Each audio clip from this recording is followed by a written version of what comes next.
Assalamualaikum. Hai, saya Hafiz. Hai, saya Syuk. So, seperti biasa, Santai Chill akan membawa anda merasai pengalaman kisah misteri. Tepat pada pukul 12 malam. And then tiba-tiba dia pun pegang tangan orang kat belakang.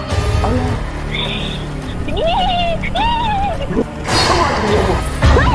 Kau tahu tak, aku nampak apa?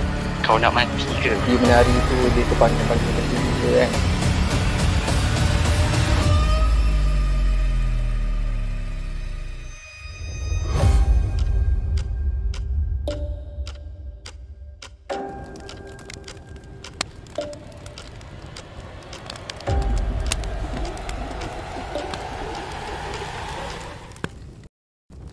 Bismillahirrahmanirrahim. Innahu yarakum huwa wa qabiluhu min haythu la tarawnahum. Inna ja'alna asy-syayatina awliya'a lilladhina la yu'minun. Sesungguhnya syaitan dan kaumnya melihat kamu dengan keadaan yang kamu tidak dapat melihat mereka. Sesungguhnya kami telah menjadikan syaitan-syaitan itu teman rapat bagi orang-orang yang tidak beriman. Okey, seperti yang kita tahu, kisah-kisah seram akan kita hadirkan khas untuk anda semua. Dan pastinya setiap cerita-cerita kita yang buat untuk anda semua ada kelainan dan version yang tersendiri oleh caller-caller kita. Ya, betul. Dan biasa kita nak ingatkan supaya jangan lupa like, share dan subscribe yang mana dah subscribe. Thank you so much. Dan kami ada grup Telegram untuk korang join untuk beramah mesra bersama kami. Dan juga jangan lupa untuk langgan RM5 sebulan. Tanda sokongan anda kepada kami. Kalau tak nak bagi sumbangan pun tak apa, bagi view pun cukup lah. Benar. Gitu. Okey, macam yang kita tahu sebelum ni, cerita Kak Nurul dapat sambutan, Pis. Betul, ramai orang geram, berdendam semua ada. Orang kata terbawa-bawa emosi tu kan? Benar. Sebab yalah, dia letak kedudukan tu dekat Kak Nurul. Jadi kita pun sebagai yang tukang edit pun kan rasa geram. Mouse tu kalau boleh tu bergeletar tangan tu editor tu. Aku sampai ni terbeli mouse baru yang lama tu aku tekan kuat sikit. Apa pun kita tak sabar nak dengarkan cerita daripada Kak Nurul lagi, disebabkan kita orang pun teruja. Jadi kami pun teruskan dengan cerita Kak Nurul part 2. Jadi sebelum tu mungkin ada Pis yang belum berkenalan dengan Kak Nurul. Sebelum tu Kak Nurul mungkin ada yang nak kenal. Besok kenal Kak Nurul, boleh kenalkan diri. Hai.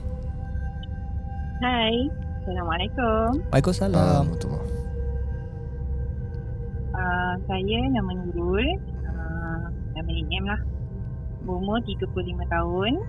Berasal daripada Kota Tinggi, Johor. Johor memang banyak cerita Bis. Betul. Dah, kebanyakan aku perasan pun caller-caller kebanyakan daripada Johor. Johor dengan utara. Ya, betul. Melaka mana Melaka masuk.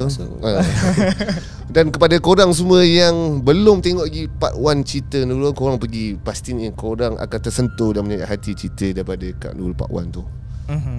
Okey Kak Nurul, untuk cerita yang hari ni, yang pertama, cerita berkisahkan tentang apa? Kisah pengalaman akak di Pulau Besar, di mana tempat kelahiran arwah Hatu akak lah. Okey. Sebab sebelum ni akak ada ceritakan, akak ada cakap background kita orang ni daripada Pulau Besar, di mana arwah Hatu berhijrah lah selepas dia dah pencen sebagai nelayan. Dia berhijrah ke Felda kat kawasan Johor ni lah. Okay. Pulau Besar Melaka kan? Pulau Besar Johor. Pulau Besar Johor. Mesing. Okay.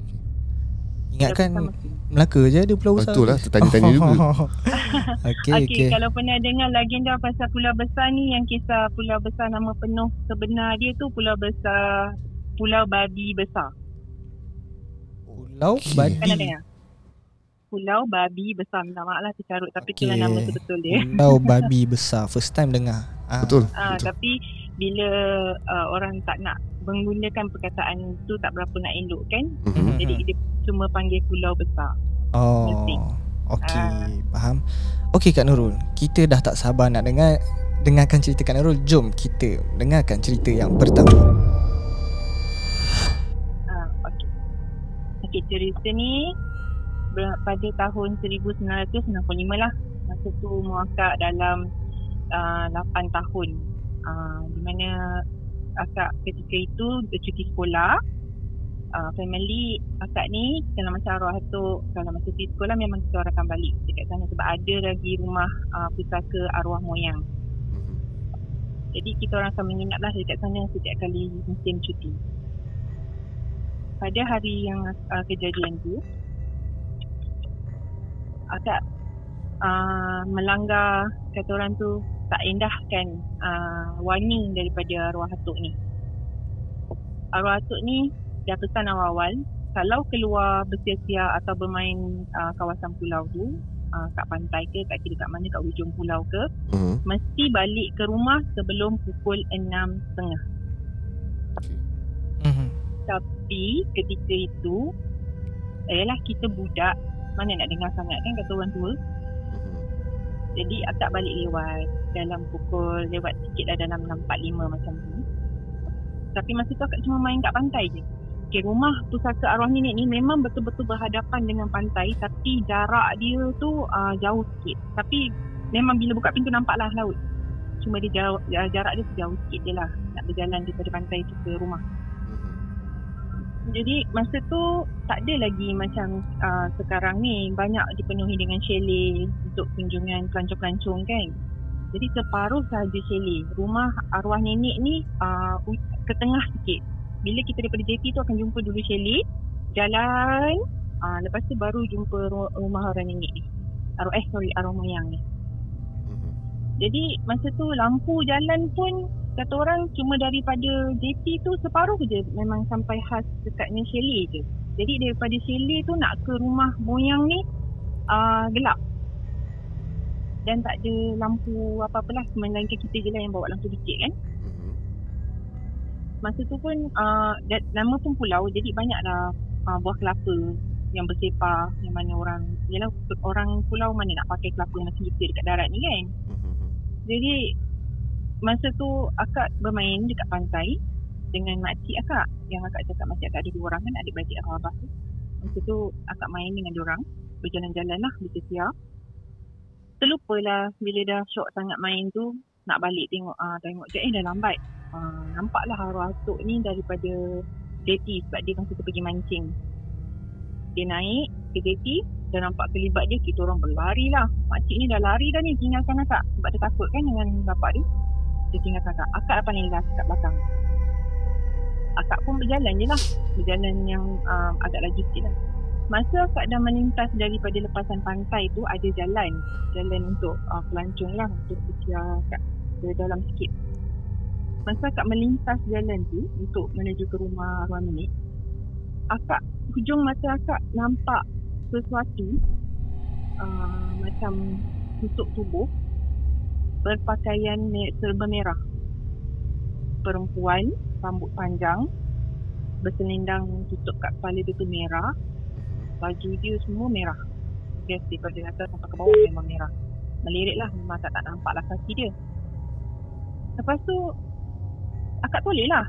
Akak toleh, memang nampak. Dia berjalan membelakangi akak. Maksud akak tu dia bukan menuju akak, tapi dia melawan arah. Dia sana tak nampak lah muka dia, nampak dia ke belakang saja. Akak nampak dekat tangan dia tu sesuatu benda yang macam panjang dan melirik ke lantai penuh dengan darah. Akak tak pasti tu apa masa tu. Cuma akak cuba perhatikan betul-betul apa benda, tapi tak berapa nak nampak sangat. Cuma memang nampak jejesan darah tu memang penuh lah dekat lantai tu sambil dia berjalan. Lepas tu akak macam terus meremang terus terkejut sebab kebetulan makcik akak yang kat depan dah lari jauh tinggal kakak tu menjerit. Dia kata, cepat. Dia kata, cepat. Lepas tu akak pun terus je lah pandang ke depan. Akak toleh lagi sekali, tengok dia dah tak ada. Benda yang akak nampak tu dah tak nampak. Dah tak ada lah. Jadi akak pun berlari sampai ke sungkur telanggar kelapa apa semua. Tapi masa tu memang rasa lain macam lah lepas nampak tu. Jadi akak pun balik mandilah. Walau apa semua mandi. Masa tu zaman kita orang tak adalah pipe lagi, kita orang masih guna perigi kan. Mandilah dekat perigi. mandi dekat pergi tu jauh sikit daripada rumah nenek, kena berjalan juga. Masa mandi-mandi dengan makcik tu semua, akak nampak dekat macam semak tu terpandang lagi bayangan ataupun susuk yang sama yang akak nampak tadi. Kali ni dia memang menghadap akak, perhatikan akak. Cuma muka dia akak tak nampak sebab dia pakai selendang ni. Selendang dia tu dengan rambut dia ke depan panjang macam itu terlindung. Jadi memang tak nampak muka dia. Akak tepuk makcik akak, cakap, tengok tu, tunjuklah kan. Lepas tu makcik akak tengok, tak ada apa. Lepas tu akak tengok sekali memang betul dah tak ada, hilang. Sekali je macam tu. Jadi akak pun dah siap apa semua, balik ke rumah. Dah balik ke rumah, lepas pada maghrib tu, arwah atuk pun dah settle solat maghrib apa semua. Tiba-tiba perut akak ni dengan makcik akak lagi diorang tu memulas. Sakit yang sakit teramat sangat. Macam kena rentap, macam kena orang kata apa, macam kena dipusing-pusing perut tu. Dipulas-pulas perut ni. Masa tu berebutlah jamban. Jamban pula tu dekat luar.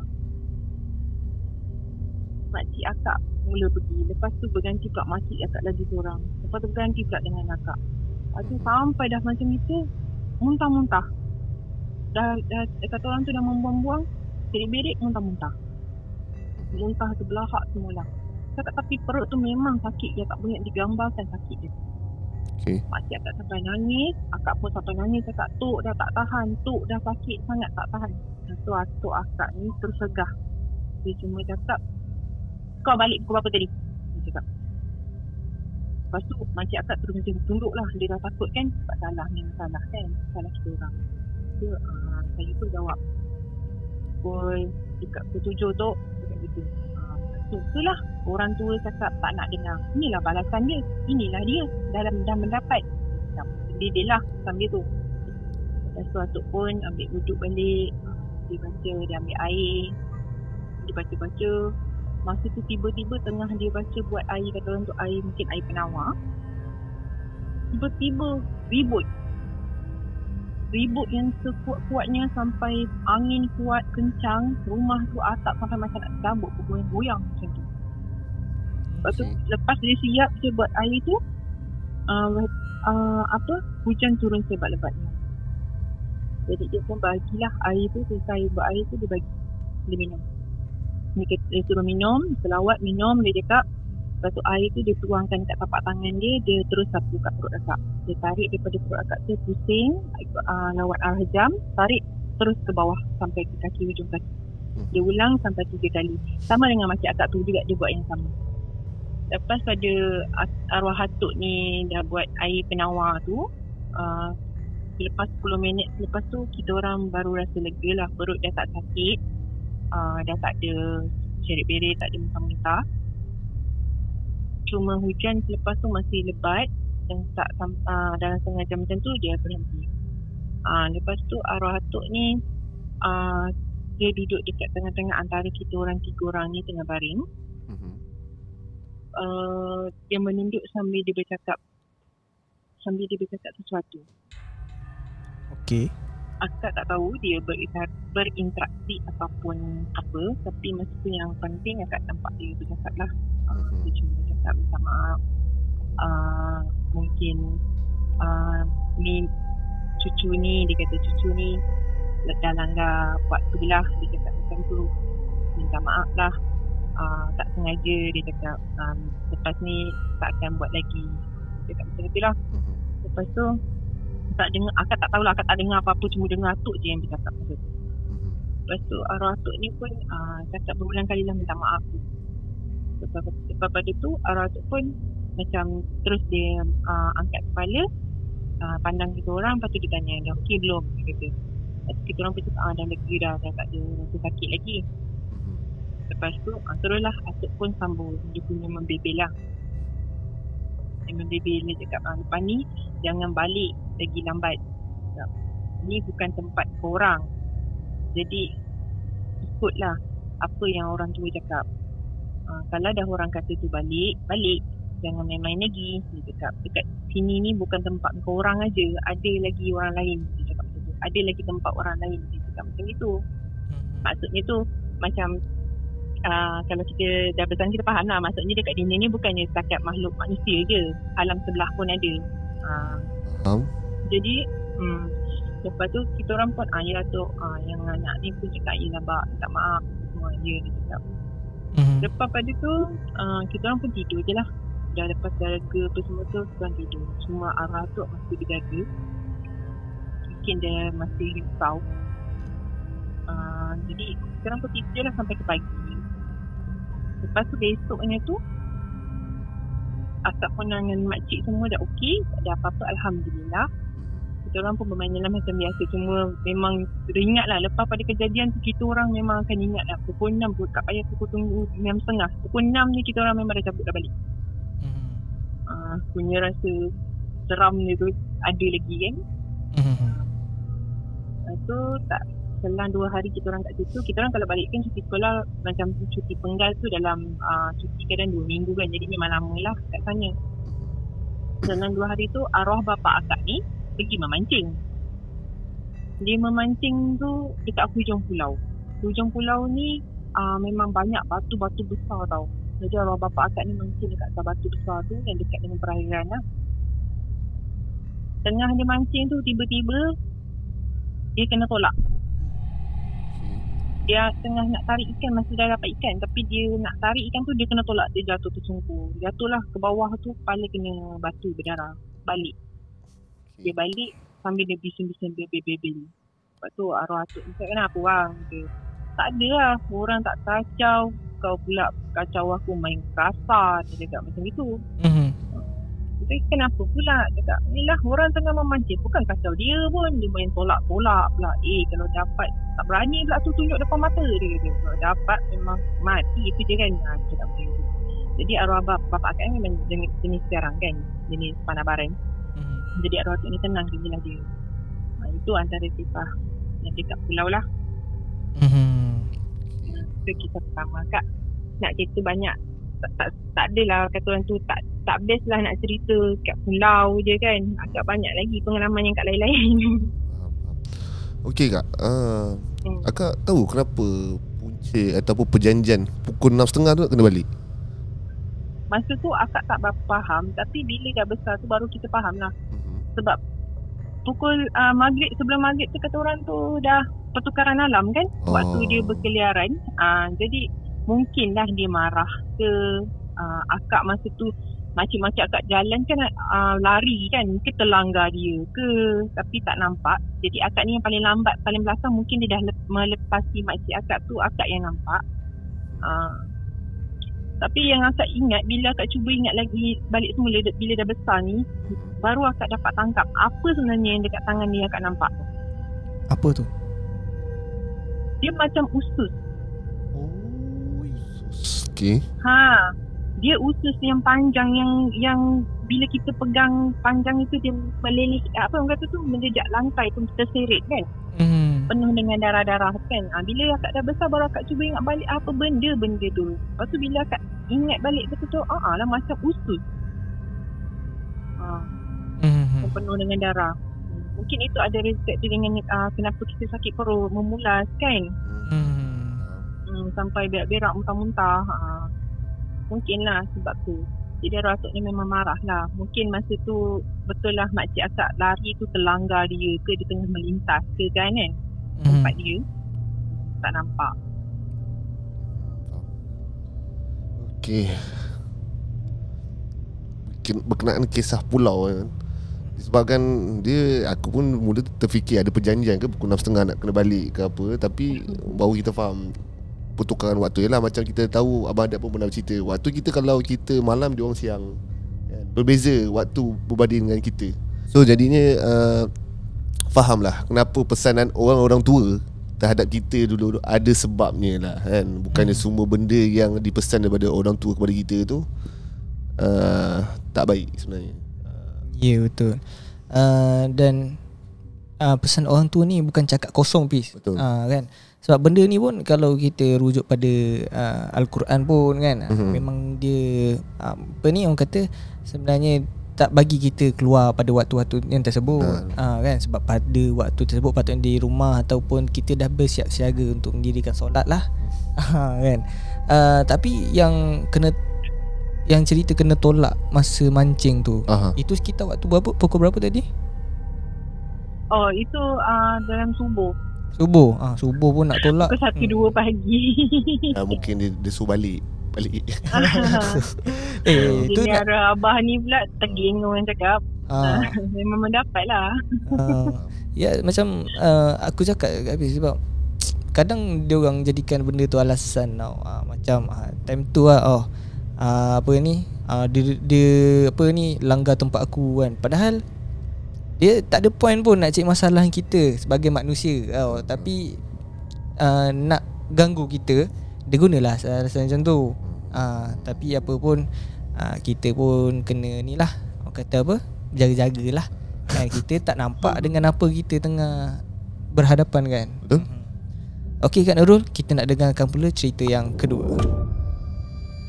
Okey, cerita kedua ya. Cerita kedua ni pasal arwah atuk akak masa dia meninggal dunia lah. Arwah atuk akak ni dia meninggal pada tahun 2005. Dia sakit dah hampir 3 bulan lah. Lebih kurang macam tu. Dia sakit hilang selera makan, macam tak berapa nak kuat, lemah, terbaring. Nanti kan ada waktu dia okey, lepas tu ada waktu dia akan jatuh sakit balik. Macam tu lah, selama 3 bulan duduk. Sepanjang arwah atuk akak ni hidup, badan atuk akak ni jenis orang yang besar tau, besar tinggi. Dia bukan yang orang tua yang kurus, tak. Dia besar tinggi. Kalau potong buah sawit tu, dia angkat buah tu letak kat bahu, masih lagi kuat. Walaupun umur dia dah 60 lebih. Tapi akak masa yang 3 bulan sebelum dia meninggal, dia memang nampak dia sakit. Sebab arwah atuk akak ni jarang sakit. Jadi bila dia sakit, macam tu lah, tiba-tiba dia kadang okey, boleh bangun. Nanti kata okey, nanti dia terbaring balik. Macam tu.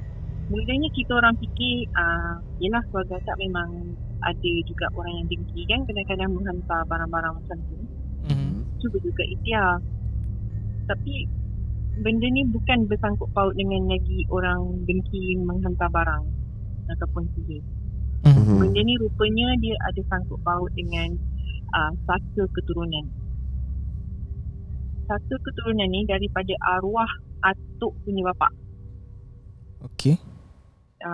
Dia masa meninggal, dia turunkan sakanya ke arwah bini, pada arwah bini dia lah. Maksud ke arwah nyang kak, mak pada arwah tu kan. Okey. Jadi arwah nyang masa tu hidup lagi tau. Dia masih ada lagi. Cuma dah tua lah. Kata orang tu memang dah berumur berapa lah kan. Kalau dah anaknya dalam 60 lebih, mak ni mungkin dah kat 70 lebih, kat 80 lebih tu. Lepas tu mungkin dia dah tak syarat nak jaga ke apa ke. Dia nak bagi, sebenarnya nak serahkan pada arwah atuk ni. Tapi arwah atuk akak ni tak nak. Dia memang tak nak. Jadi masa sepanjang berlakunya nak bagi tak bagi, arwah nyang ni duduk dengan kita orang. Ada seketika tu dia memang duduk dengan kita orang. Sepanjang dia duduk, memang ada juga kisah-kisah tersendiri yang berlaku kat dalam rumah tu. Cuma ni sekarang akak takkan cerita-ceritanya itulah. Cuma akak cerita pasal arwah tu ya. Okay, nyang ni nak bagi tapi atuk tak nak. Sebab dia pernah cakap aku tak nak sebab nanti aku mati susah. Dia cakap macam tu. Aku tak nak benda-benda ni, dia cakap. Jadi mungkin sebab tu benda tu marah ke apa ke, tak nak terima dia, ataupun masa tu tak berapa nak faham sangat keadaan. Sampailah malam dia dah nazak. Dia nazak macam yang dah tak, kata orang tu nak pergi susah tau. Lepas tu panggil lah kawan dia. Kawan dia tu pandailah bab-bab ni. Jadi kawan dia pun datang. kawan dia datang, masa tu akak memang duduk sebelah dia. Akak tak tinggalkan dia sebab akak adalah cucu kesayangan dia. Jadi akak tak nak renggang walaupun saat dengan dia. Akak yang uruskan segala-galanya. Dia tak boleh bangun, tukar pamper semua akak yang uruskan. Jadi kawan ni datang terus bercakap sikit kat sebelah dia tu. Kakak dengar lah sebab akak sebelah dia kan. Dia cakap, "Kesian aku tengok kau ni." Dia kata, "Man, sampai kurus kering dah badan kau ni." Dia cakap, "Habis darah kau disedut semua." Dia cakap macam tu. So dia cakap, "Tak apalah Man, kalau dah ini takdir kau, dah ini kalau dah ini ajal kau, reda je lah Man." Tapi arwah tu akak dah macam tak boleh nak bercakap, tak boleh nak apa. Dia memang nazak kan. Jadi kawan dia pun ikhtiar lah. Sebab benda tu tak nak lepaskan. Benda tu ada dekat situ. Sebab tu atuk ni nak pergi tu susah. Dia macam menghalang. Sebab dia nak mengharapkan badan atuk tu juga.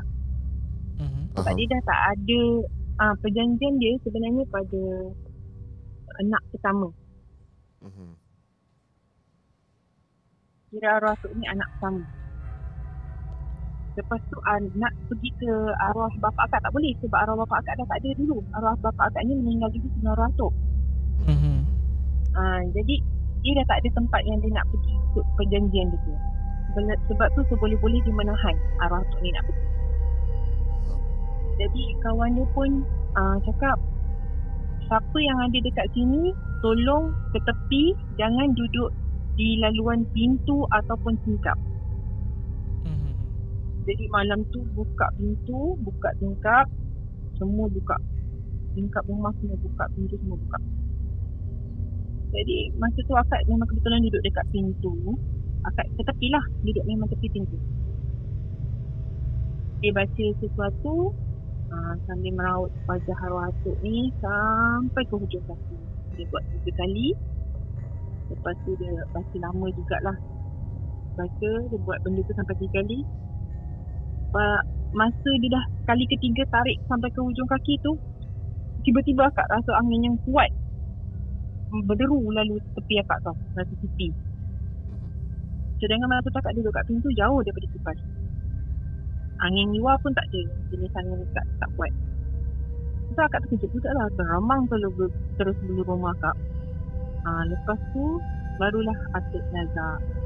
Betul-betul nazak yang orang tu dah kena ajar dia ucap kalimah syahadah. Yang dekat sini akak perasan Nyang tu cuba ucapkan kalimah kat telinga arwah tu ni, tapi mungkin arwah ni marah ke apa. Dia berpaling. Dia gerakkan muka dia memaling tepi. Dia tak naknya mak dia ni mengucapkan kalimah syahadah tu kat telinga dia. Okay. Mak dia ni sebenarnya bukan mak betul, tapi mak tiri. Jadi dia memaling lah. Dia 3 kali Nyang ni cuba buat, tapi dia tak nak. Dia memaling. Jadi akak pun cakap tak apalah Nyang, ya akak buat.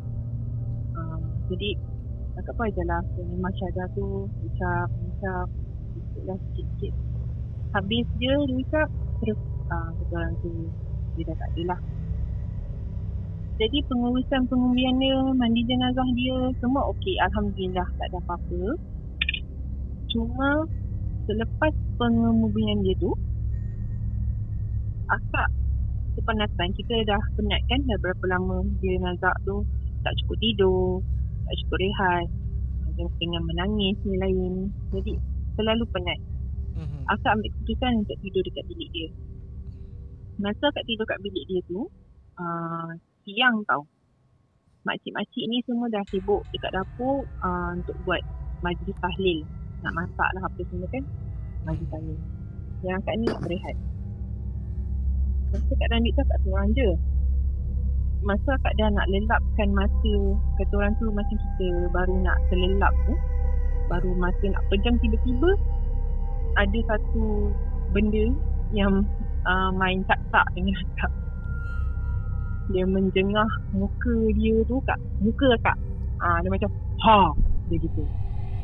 Lepas tu akak pun macam tiba-tiba terperanjat, terbuka mata, teruslah terjun daripada katil tu, terus lari lari dengan kapang ke dapur. Lepas tu cakap dengan makcik akak. Cakap dalam keadaan kita gigil tu, kita cakap lah, cu, ni ada. Belum sempat cakap, mungkin makcik akak tahu. Tapi masa tu akak kecil lagi, mungkin akak tak tahu. Akak belum sempat cakap lagi, dia kena sepak. Kena sepak, dia kata suruh diam. Tak apa, duduk sini je, dia kata. Akak pun macam tergamam lah. Aku ni baru kena segah, lepas tu kena sepak pula. Kenapa macam tanya-tanya banyak benda yang saya tanya-tanya. Lepas pada tu barulah mungkin dah habis majlis apa semua tu, barulah makcik akak ni ceritalah hal yang sebenar. Sebab pasal yang satu keturunan tu pun akak tak tahu asal dia. Jadi makcik akak baru cerita hal yang sebenar, barulah akak tahu. Jadi masa tu mungkin dia tak nak, sebab depan orang ramai, ada jiran datang kan, dia tak nak lah benda tu timbulkan orang tahu semua kan pasal tu. Sebab tu dia tak terpaksa, tiba-tiba spontan dia sepak, dia suruh diam. Dia tak nak akak cerita. Faham? Jadi selepas pada tu akak ingat stop dekat situ. Tapi rupanya sampai berlanjutan beberapa tahun, akak asyik mimpilah orang datang bagi baby.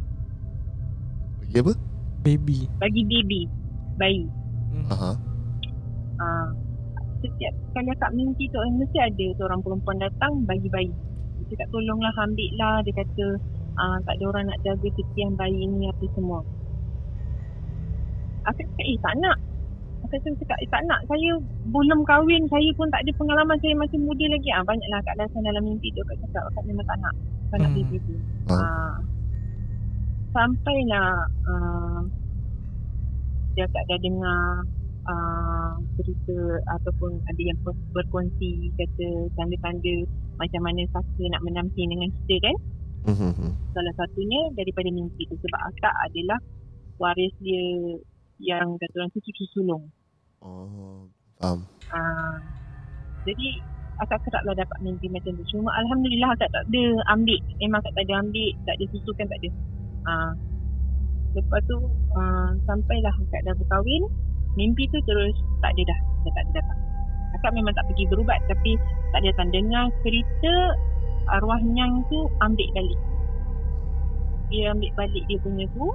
Dia duduk dekat rumah anak dia yang sebenar, dan anaknya ikhtiar untuk buang.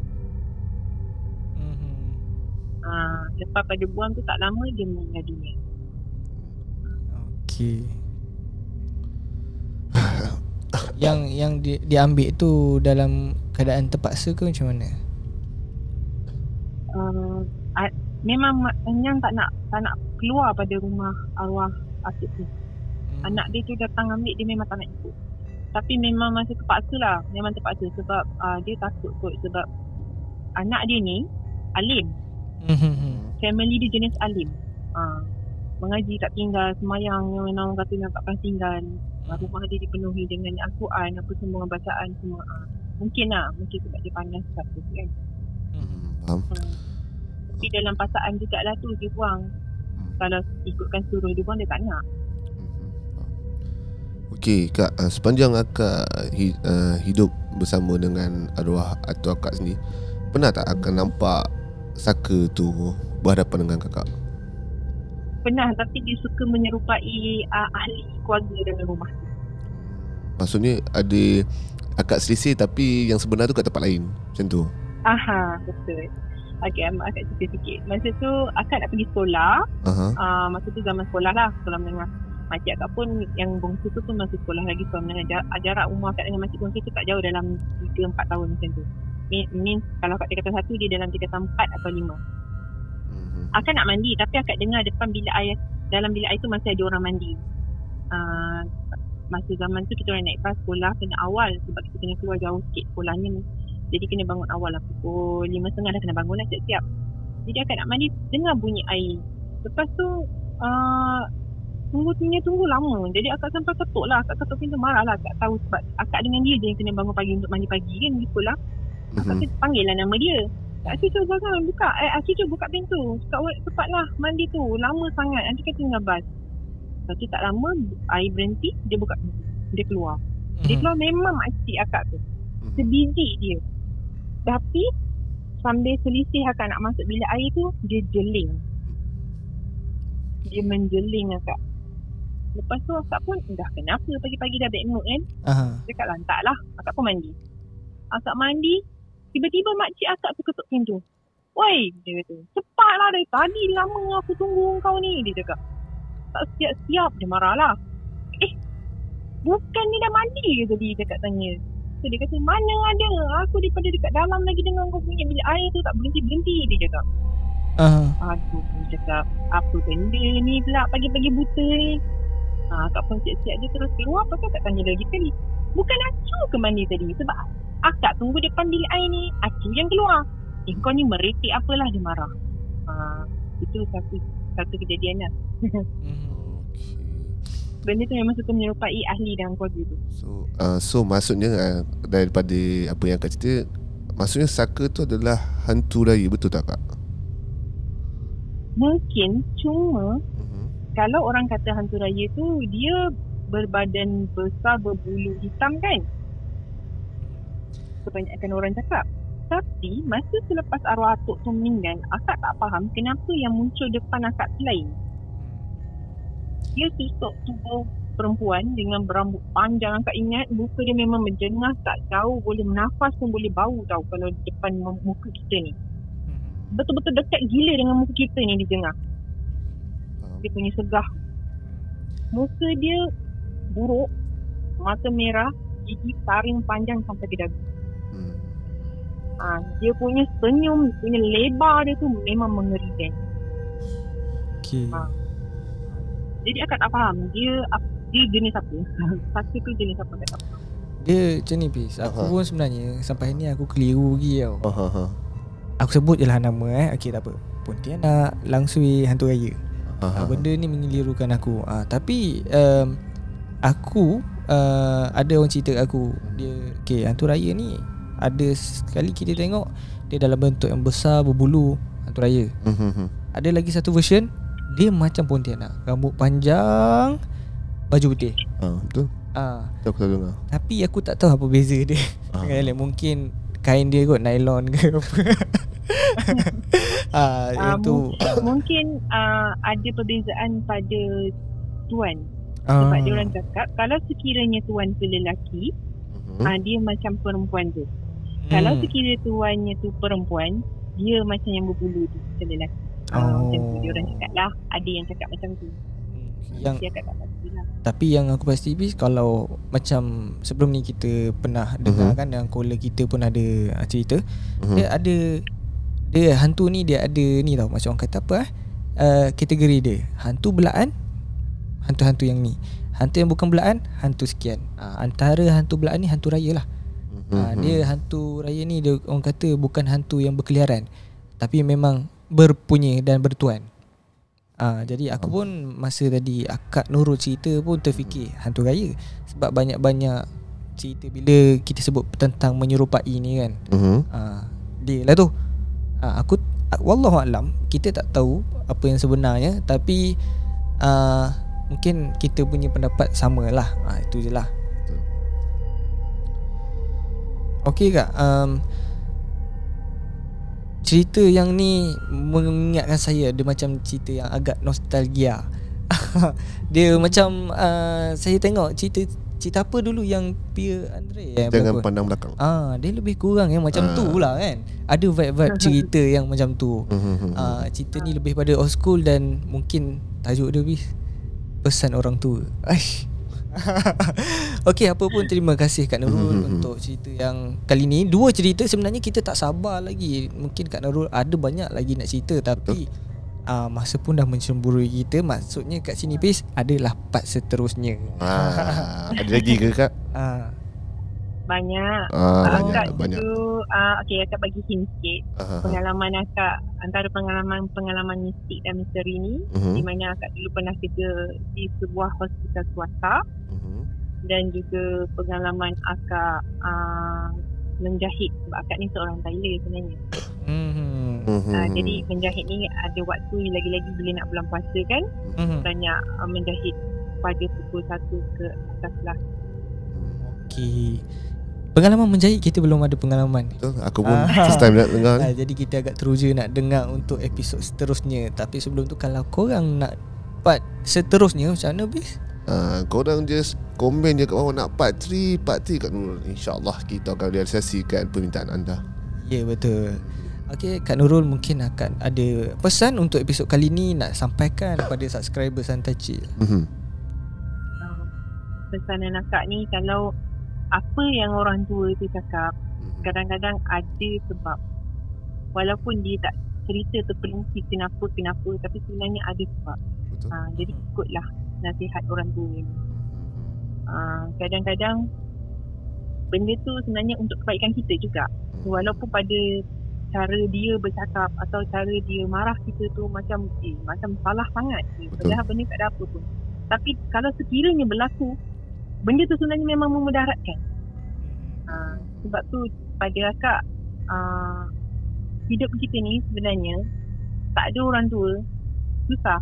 Memanglah orang cakap, alah tak ada orang tua lagi bagus, ini tak boleh, itu tak boleh. Tapi sebenarnya kalau kau hidup ada orang tua, hidup kau lagi terjamin.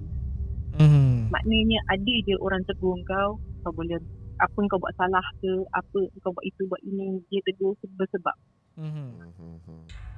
Betul. Itulah pesanan akak untuk kali ni. Akak minta maaf kalau ada dengar macam akak sendawa-sendawa tu kan. Sebab akak sebenarnya ada sikit, akak tak tahu nak cakap jangan terpelakak. Ada sikit macam, siapa tu, Ikmal Hanif. Oh, faham. Kalau macam ada tanda-tanda dia datang. Faham. Tu memang tu tanda dia lah. Okey. Bermakna pesan Kak Nurul kan. Jadi samalah kita hidup ataupun bila kita belajar tanpa guru, kan, sesatlah kita. Maksudnya dalam hidup kita ni kan, kita nak kena ada orang yang bimbing kan. Orang yang bimbing tu kena orang yang betul jugalah, bukan orang yang tak betul kan. Betul. Jadi kita sebagai manusia, kita ni jangan ego sangat. Bila orang nasihat tak nak dengar kan, cubalah dengar-dengar. Cuma pun kepada, mungkinlah orang, aku tak naklah sebut tentang generasi kini kan, sensitif pula. Tapi cuba kita bertolak ansur, bertoleransi. Yang muda hormat yang tua, yang tua menghormati yang muda. Sebab orang tua ni lebih banyak pengalaman. Walaupun kadang-kadang perbezaan masa dahulu tu berbeza dengan masa yang kita sekarang ni, tapi kita kena dengar pendapat diorang sebab diorang lebih berpengalaman dalam apa-apa juga diorang lalui juga kan. So apa yang nasihat Kak Nurul sendiri tu, bagi aku setuju. Kepada korang semua, dengarlah nasihat-nasihat ibu, ayah, keluarga korang semua kan. Kalau melarang tu ada sebab. Bukannya tak ada sebab diorang nak melarang kau sesuka hati, tak. Bukan diorang nak kongkong kau, bukan apa, tapi untuk kebaikan kita bersama sebenarnya. Dan cerita yang kedua Kak Nurul, aku boleh cakap kepada korang semua, ini jadikan sebagai pengajaran dan tauladan. Jangan kecam jangan kecam apa-apa. Jadikan cerita ni sebagai pengajaran kepada korang. Inilah fasa-fasa yang kita lalui. Kalau kita benda-benda macam ni, kita saya minta maaf lah Kak Nurul benda-benda ni, kalau kita berdamping dengan benda-benda yang macam ni, perakhiran kita jangan pandang perakhiran dia tu dengan buruk, tapi pandang dengan perakhiran dia dengan kebaikan pengajaran yang kita lalui akan datang nanti. Ya, betul. So itulah kisah-kisah yang Kak Nurul, yang aku boleh kata cerita kali ni menarik bagi aku. Ya, dan aku pun tak sabarlah kan. Aku nak buat cepat-cepat lah kisah Kak Nurul ni sebab aku rasa nak lagi ni. Okay. Kalau ada yang sudi lah nak dengar lagi. Confirm 100% ramai yang sudi. Betul lah korang? Komen. Okay. Macam biasa, jangan lupa like, share dan subscribe. Yang mana dah subscribe, thank you so much. Jumpa lagi pada episod akan datang. Assalamualaikum. Bye-bye.